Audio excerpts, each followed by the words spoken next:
इफ्तिखार साहब, दावे तो वहां से बहुत हो रहे हैं। एक दावा ये भी किया गया है, वो कह रहे हैं वाहिद जमात उनकी जमात है, अपने आप को वैसे भी वो सबसे अलग रख के ही वो चलते हैं, जिसे फौजी आमिरों ने नहीं बनाया। क्या Peoples Party, JUI, NP, ANP, BNP, ये जमातें भी फौजी आमिरों ने ही बनाई? इतने मुख्तलिफ गुफ्तगू करने के वो आदी हो गए हैं, उनको एहसास ही नहीं होता वो क्या कह रहे हैं, और वो ये महसूस नहीं करते कि उनकी बातें जो है रिकॉर्ड का हिस्सा बन रही हैं।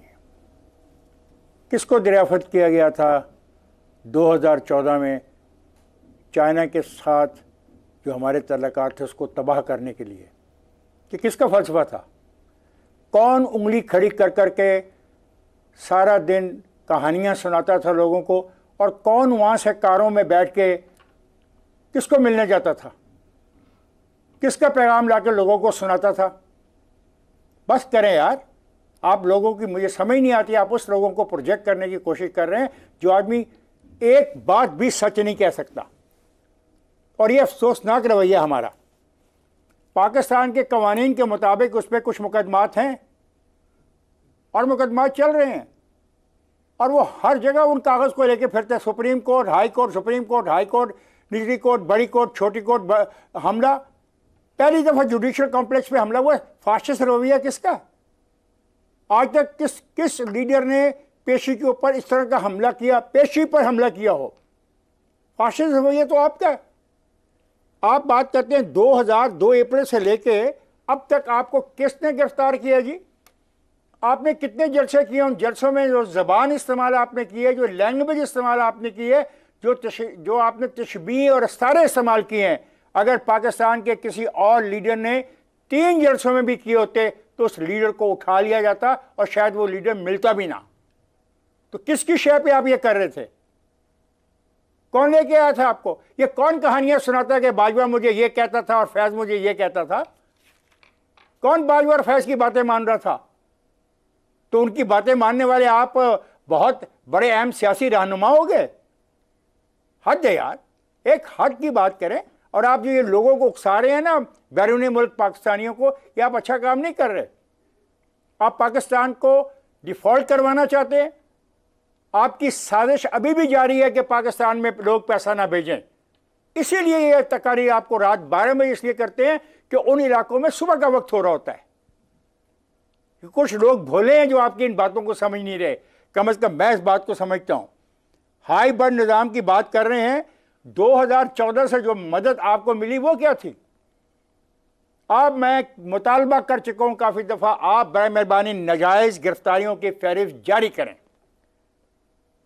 आपकी इतला के लिए आज मैं अर्ज करूं, आप कत्ल की बातें करते हैं कि आपके एक मुहिम के अंदर लोगों को कत्ल किया गया। मेरा मुतालबा पहले भी था, मेरा मुतालबा आज भी है कि जो कत्ल होने वाले लोग थे उनके नाम, उनके शनाख्ती कार्ड और उनकी सकूनत जो है उसको जारी करें, वरना ये झूठ बोलना बंद करें। मैं ये बात करना चाहता हूं कि जो गिरफ्तारियां हुई हैं औरतों की या बच्चों की, वो रिकॉर्ड बाकायदा तौर पे अदालतों में पेश किया गया है। ये फाशिज्म नहीं है। कानून के दायरे में गिरफ्तारियां हुई और उनकी तफसील अदालतों में नामों के साथ पेश की गई है। अगर आपको नहीं इल्म तो वह मंगवा लें और पढ़ लें। और किसके दौर में मुलाजमतें फरोख्त हुई थी जनाब? किसने पैसा कमाया उन मुलाजमतों का? जो तबादले और पोस्टिंगों की आपने एक भरमार कर दी थी। एक एक महीने के बाद आपने लोगों को ट्रांसफर और पोस्टिंग की पैसा लेके, मतलब किस किस्म की बात आप करना चाहते हैं? खुदा का वास्ता है, आप दुश्मनी करें अपने सियासी मुखालफिन के साथ, पाकिस्तान के साथ दुश्मनी ना करें, रियासत के साथ दुश्मनी ना करें, रियासती अदारों के साथ दुश्मनी ना करें। आप दें अपना बुरा कहें अपना पाकिस्तान मुस्लिम लीग नून को, JUI को, पीपल्स पार्टी को, जिसकी मर्जी आती है आप करें। सियासत के मैदान आप बिल्कुल बिल्कुल बिल्कुल ये ना करें जो आप कर रहे हैं, और ये आप नुकसान पहुंचा रहे हैं पूरी की पूरी रियासत के ढांचे को। प्लीज इफ्तिखार साहब, ये जो गुफ्तगू हुई अपने माशी बेवजन होने से सिफारती बेवजन होने तक, कोई हमारी सुनने को तैयार नहीं। हमारा इंटरेस्ट कहाँ है कि हम अपने इंटरेस्ट भी हासिल कर पाते हैं?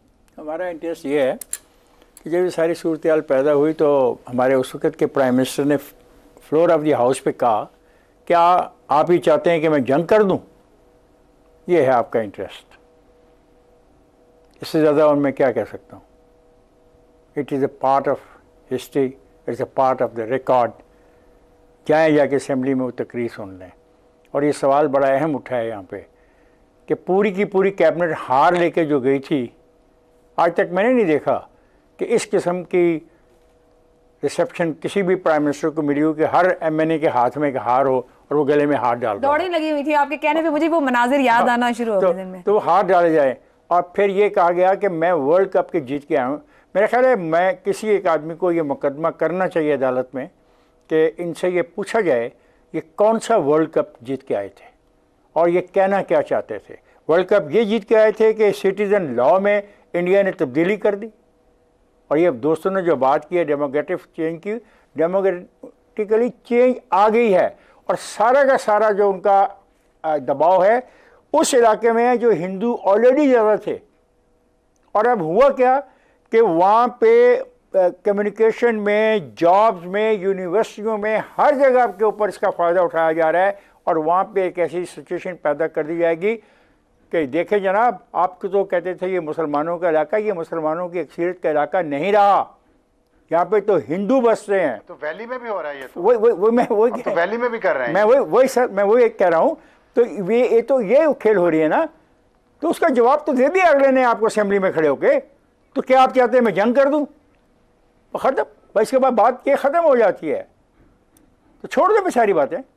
और एक बात में है वज़न, अगर कोई खेल खेल सकता है कि जो इंसानी हकूक़ की बदहाली है, लेकिन वो क्या करें, हमारे इतने सैकड़ों जो बैठे हैं सफ़ीर और सुफरा के नीचे बच्चों की तालीम के लिए वहाँ बैठे हैं, अपनी बीवियों के मुस्तकबिल के लिए वहाँ बैठे हैं, वहाँ पे प्रॉपर्टियाँ ख़रीद रहे हैं, वहाँ पे पैसे की याशी कर रहे हैं। और ये इतना नहीं करते कि जो जुल्म वहाँ पे हो रहा है, वहाँ के स्टूडेंट्स को बुला के कभी चाय पे बता दें, प्रोफेसर्स को बुला के कभी चाय पे बता दें, वहाँ के वकला के डेलीगेशन को बुला के बता दें कि भाई ये जुल्म हो रहा है। वहाँ पे कश्मीर में औरतों के पेटों में संगीन मारी जाती है, वो औरतें जो हामला हैं, ये तो ये करने के काबिल नहीं है। तो हम क्या बात कर रहे हैं? मेरा ख्याल है हम बिल्कुल पढ़े लिखे लोग ही नहीं हैं। जो पढ़ाई लिखाई करके वो गए हैं और जो पढ़ाई लिखाई हमारे हुक्मरान तबकात के कुछ ज़हनों में है, हम उसको नहीं जानते। हम बेवकूफ़ों की तरह बैठ के यहाँ पे बातें कर रहे हैं कि जी हिंदुस्तान के साथ लड़ना पड़ेगा, तो लड़ने पड़ेगा। उसने जवाब दे दिया कि मैं तो कोई लड़ाई वड़ाई नहीं करता। आप लड़ना चाहते ही नहीं। इसका तरीका बताएं ना। मैंने बता दिया कि आप अपने एम्बेसडर्स को बुलाएं, उनको कहें कि अगर तुम जिस काम को नहीं कर सकते वापस आ जाओ। तो सर जो चला वापस गया, आ जाओ। इतने 100 ममालिक में बैठे क्या करते हैं वो? ये कर रहे हैं ना, पिछले 75 साल से कोई रास्ता नहीं निकला इनसे। सुने ना, वो करते ही नहीं कुछ। रास्ता मैं बताता हूँ ना। अभी ये झगड़ा पिछले दिन हुआ, मैं एक सेकंड मैं बता रहा हूँ। बुलाएं वहां के स्टूडेंट को, प्रोफेसर्स को, इंटेलेक्चुअल्स को, ह्यूमन राइट्स वालों को, कभी चाय पे बुलाएं, कभी खाने पे बुलाएं, कभी डिनर पे बुलाएं और उनको बताएं ये क्या हो रहा है। यहाँ पे डोजियर के डोजियर मंगवाएं, पेश करें। वो तो उनके पास तो टाइम ही नहीं है इन चीज़ों के लिए। अभी इन दिनों में, आखिरी दिनों में मेरी एक बात हुई एक आदमी से, उसने कहा शाह साहब आप अजीब बात कर रहे हैं, हम तो डिप्लोमेट हैं और आप जो गुफ्तगू कर रहे हैं ये सियासी नोयत की है। अच्छा।